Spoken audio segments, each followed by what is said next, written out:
Hi, everybody. Welcome to English Digest. I'm Tom. Hi, I'm Stephanie. And today we are talking about discussing business over dinner. Right. That is often done. It's a good place to do it sometimes. If you want to entertain your clients properly and if you want to get a good deal with them, then yes, take them out to dinner and yes, you could have a discussion over dinner, which is probably a very wise thing to do here in Taiwan with your foreign guests. Oh, yeah. Because you can treat them to a really scrumptious meal here, really tasty. They'll be impressed, and they'll probably sign away any business deal that you offer them, even if they only get 1% of the deal. Yeah, I think it's great. We often will talk about wining and dining a client. You take them out, you give them lots of nice food. If they drink, they can get some nice wine, or maybe they drink, other kinds of alcohol. But anyway, yeah, that's part of the fun of being in business, having an expense account, which means a big part of your life, you're probably a salesperson if you have an expense account. A big part of your responsibilities is keeping your clients happy, and part of that is just taking them out to dinner. We also had someone in my last firm that had an account, and they could take clients out to see shows on Broadway, or maybe Cirque du Soleil was in town, so they'd take them to see that show. That's fun. That's the fun part of business. But if you don't like your client, yeah, it's kind of hard to go to dinner because it's just more time with somebody you don't really love. But you anyway, just have to get through it. You have to pretend. You have to fake it. Keep looking at your watch. When is this going to get over? Oh, that's bad. But in any case, yes, indeed, if you do want to wine and dine your client, you need to discuss where to go. And it just so happens that Gretchen and Charles went to a food expo today. Oh, fun. So, yes, they're going to be discussing food and restaurants in today's conversation. So, let's get to it. Let's listen to Charles and Gretchen have a discussion right now.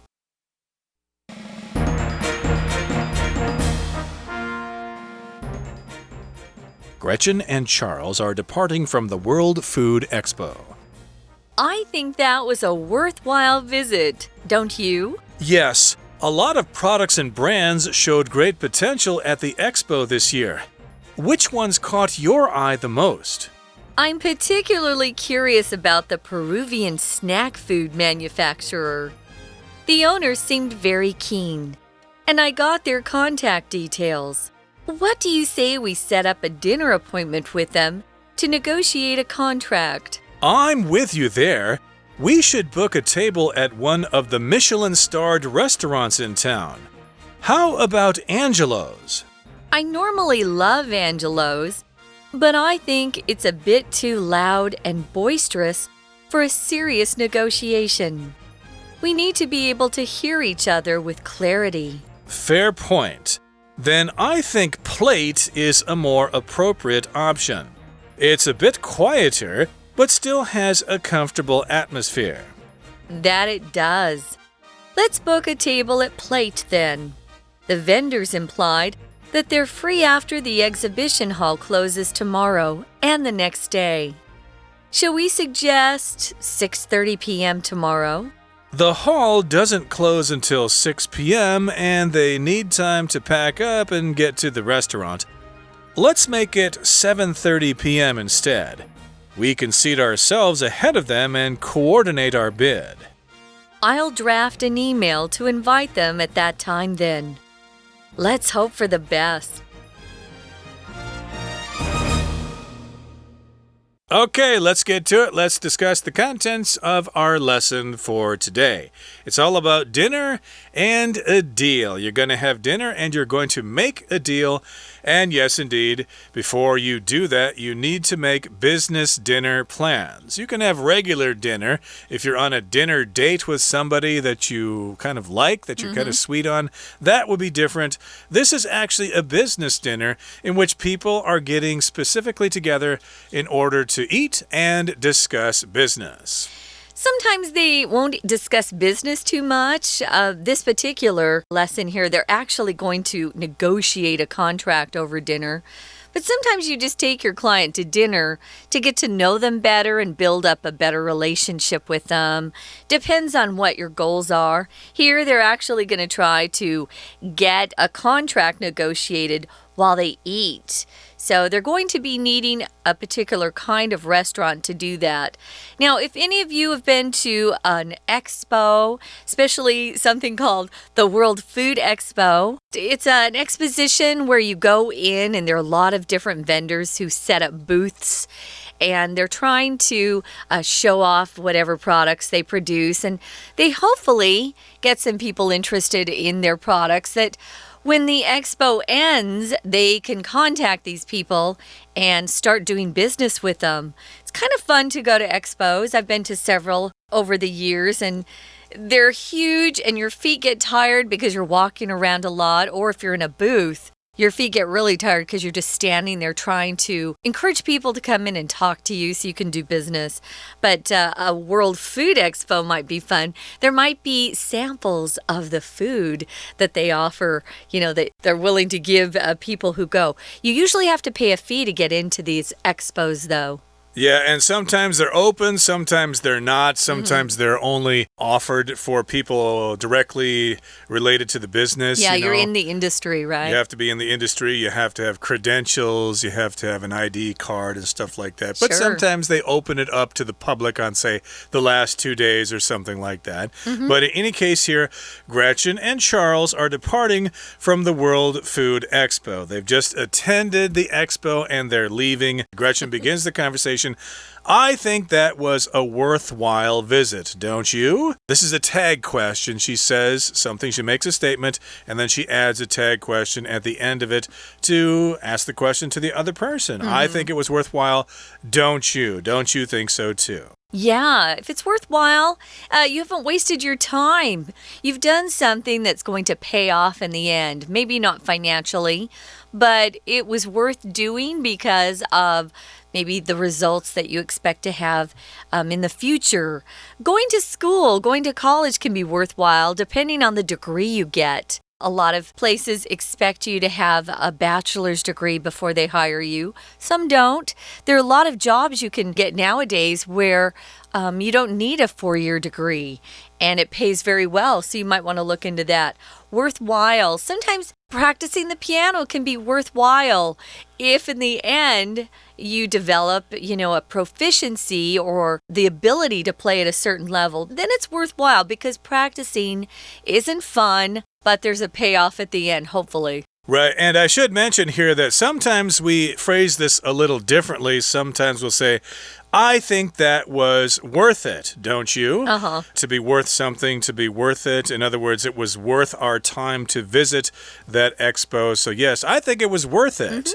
I think it was worth it to go. But here she says, I think it was worthwhile. Don't you think so too? And Charles says, yes. A lot of products and brands showed great potential at the expo this year. So they were impressed by what they saw at the expo. They saw lots of products and lots of different brands. They all showed great potential. In other words, they might be very successful in the future. So yes, he's very satisfied with the different brands and products that he saw.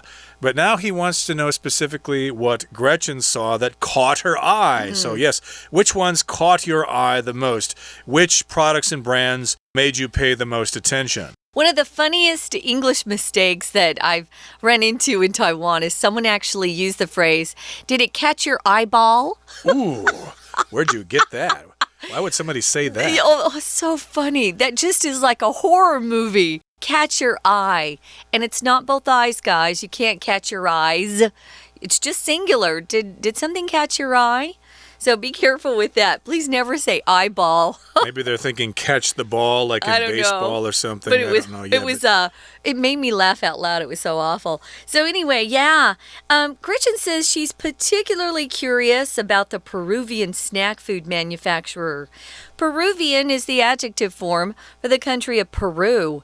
So she was really interested in their snack food that they were manufacturing. She says the owners seemed very keen. Keen here is something that typically you hear more from British people. They love this word.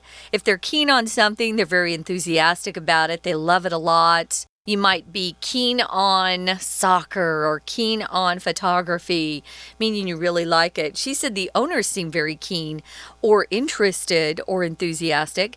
And she says, I got their contact details.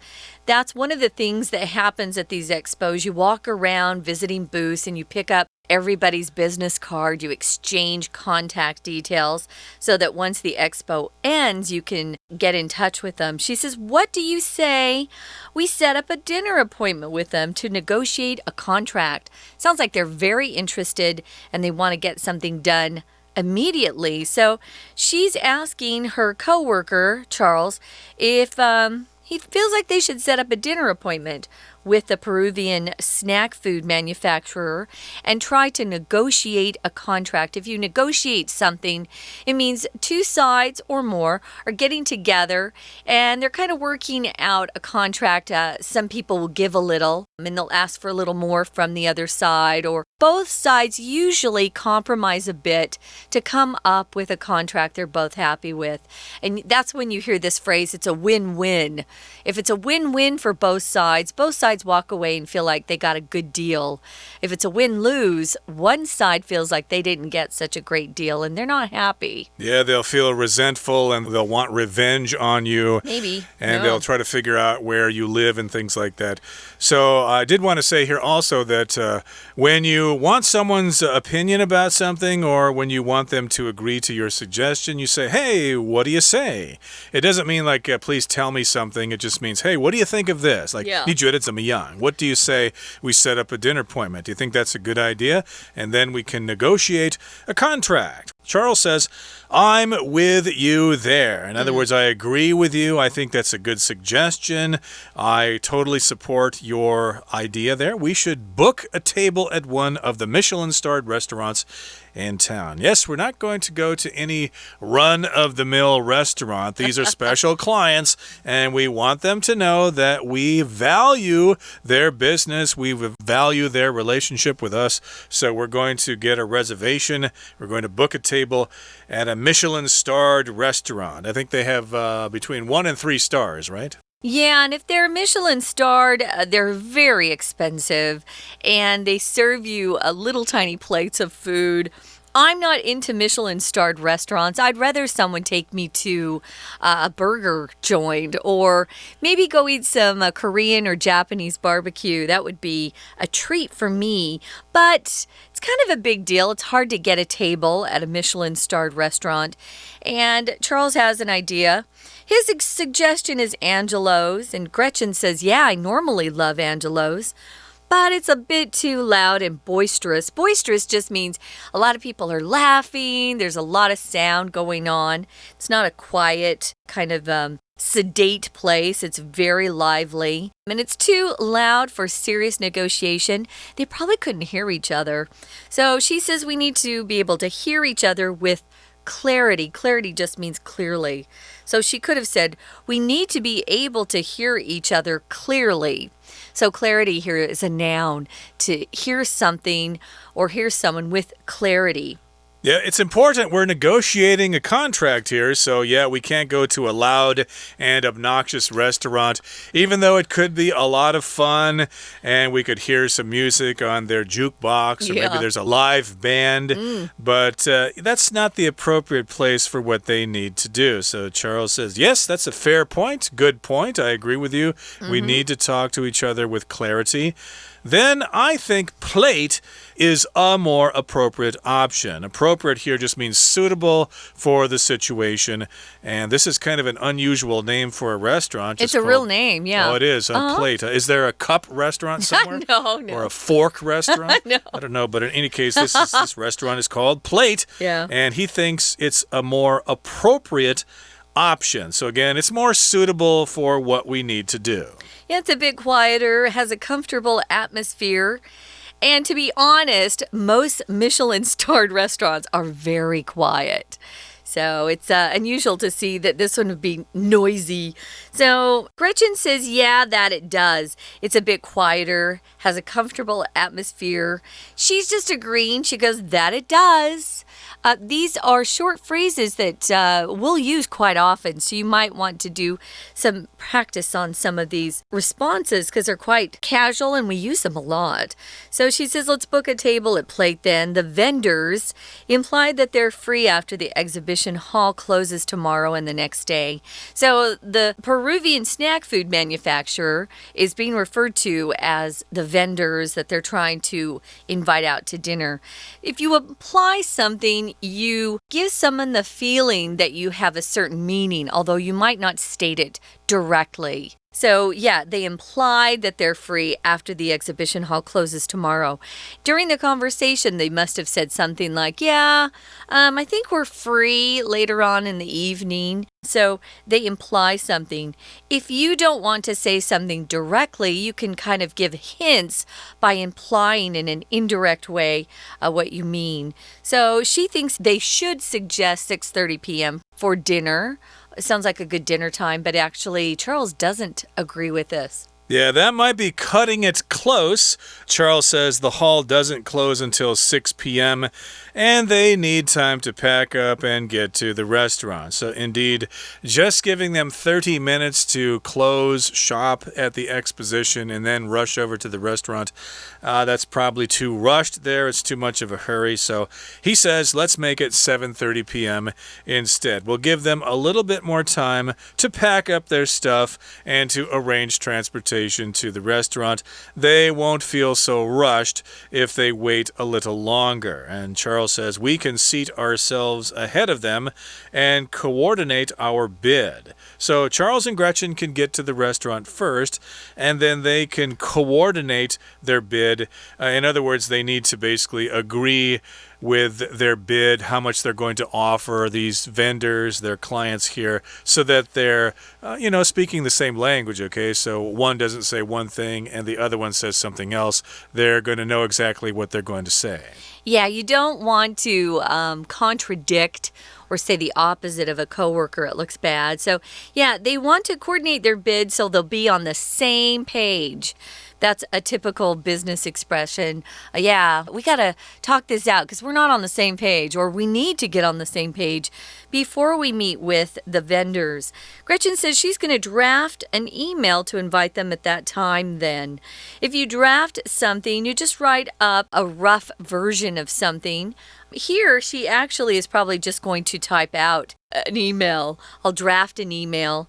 She might be saying she's going to draft it so that Charles looks at it before she sends it out. Or maybe that's just a way for her to say she's going to write it. But typically, when we use this word draft, it's not the final version of something.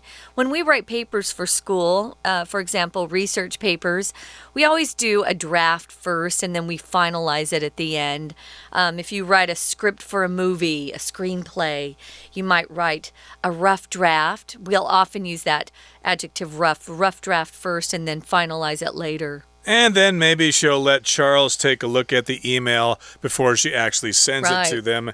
And then they'll invite them to dinner at this particular restaurant. And hopefully they will be able to negotiate a successful contract. Okay, that brings us to the end of our discussion for now. Let's listen to our Chinese teacher now. And then we'll come back with some useful expressions and a discussion question. Hi everyone, my name is Jenny. 好，我们今天呢要来谈商务餐叙，意思就是说大家一起用餐，然后呢用餐的过程里面可以谈谈生意。所以这边就是在谈，如果你要做商务餐叙的话，应该怎么做？好，这个地方好，主角两位 Gretchen 还有 Charles， 他们现在正从这个一个所谓的食品展，一个 World Food Expo， 也就是世界食品展离开。好，我们知道离开这个动词是 depart， 那 depart 在动词后面加 from， 从哪里离开？好 ，Gretchen 就先说了，不错哦，这个地方今天值得一游哦。那 Charles 就接着讲，的确也蛮多的产品都很有潜力，所以他就问他 Which ones caught your eye the most? Which ones 意思也就是是哪些呢？你可以谈一谈最吸引你注意的是哪些产品。Catch one's eye 当然就表示吸引你的目光，让你引起你的注意的。Gretchen 就说他提到了一个，这是个秘鲁的零食制造商。他说到业主呢，他很 keen， 这个 keen 就是表示很热心。然后呢，他拿到了他们的 contact details。contact details 就是联络方式，所以他就问 Charles 说 What do you say? What do you say? 这个片语要记得，在口语中，我们绘画里面常常用这个来问别人的意见，就是你觉得怎么样？ What do you say? We set up a dinner appointment with them. 我们来一个晚餐约会如何？那当然重点还是要做生意，所以 Charles 就说到 I'm with you there. I'm with you 就是同意，当然意思就是 I agree, totally. 我们这样做当然好啊。所以该到哪里去吃饭呢？要不要去一个 Michelin-starred restaurants？ 这个你要知道，讲的就是米其林的星级餐厅。好，他就给了一个餐厅的名字 Angelo。那 Angelo's 这个地方 Gretchen 他就说了不错啦不过他觉得这里太吵了，他说他是有一点 boisterous 就是有点喧闹，所以他想要找一个能够讲话谈生意，当然总要听得到到底是在说什么，所以这里要说到他希望能够清楚的听到对方的声音 with clarity， 这个就是代表 clearly， 也就是清晰的。那我们再来看下面 Charles 就讲他举了另外一个地方叫做 plate， 他认为 plate 不错，比较安静，而且你在这里有一个舒适的氛围。那 Gretchen 就说了 that it does。 我们先看一下这个结构上看到 that it does， 这个为什么这么说呢？看似奇怪，其实在绘画里面，当然我们就要先想想这个 that 到底指什么，那就要回过头，这种指称词它指的是前面刚刚说到 plate 餐厅，它是安静一点，但是这句话 still has a comfortable atmosphere， 所以重点就在于这个 that 指的就是这一点，提到它有一个 comfortable atmosphere， 它的确有，也就是换言之 it has a comfortable atmosphere，真的，它的确有这样子的环境。那我们通常附和前面那句话，你把这个 that 摆在最前面，只要知道它指的是谁，那后面当然就知道 does 就是前面提过的动词 has。 好了，我们继续来看，接下来就说到地点谈好了，那时间呢？好，当然Gretchen 本来是希望6点半不过呢 Charles 就觉得不太行，因为展厅是6点关门，而且你要知道，既然办完了展，你总要收东西吧，收东西还要有交通上你要到这个餐厅啊，所以呢 Charles 的建议就是7点半。好，他就提到说这样子啊，我们可以比他们先提早就座。来，我们看到 seat 这个字，如果当名词就是座位，可是当动词就是给座位。那如果你说自己要坐下来，要就坐，那我们有一个用法，就是像这里的 seat， 然后后面加一个反身代名词 seat ourselves， 就坐，就是坐下来。那如果你看到不是 seat oneself， 那你可能会看到什么？用被动的 be seated， 那就表示坐好了。其实这两个要特别注意，因为 seat 当动词，像这样的句型要知道。最后 Gretchen 他就总结了一下，说会写一封 email， 然后告诉他们，邀请他们，然后呢最后一句 Let's hope for the best， 这也就是一个很好的结束语，我们就乐观其成吧。好，我们今天的讲解就到这边，我们下次见。We're going to take a quick break. Stay tuned. We'll be right back.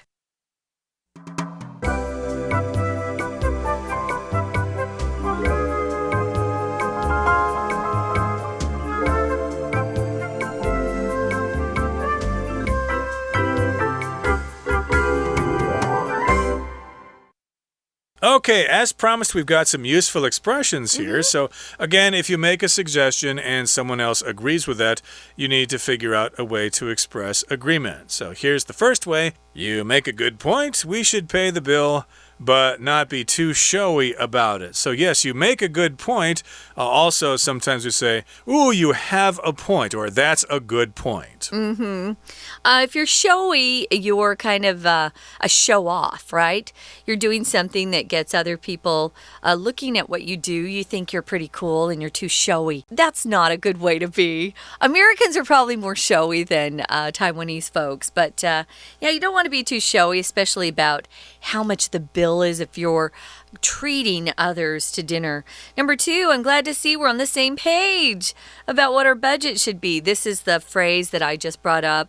If you're on the same page, it means that you see things in a similar way. You agree.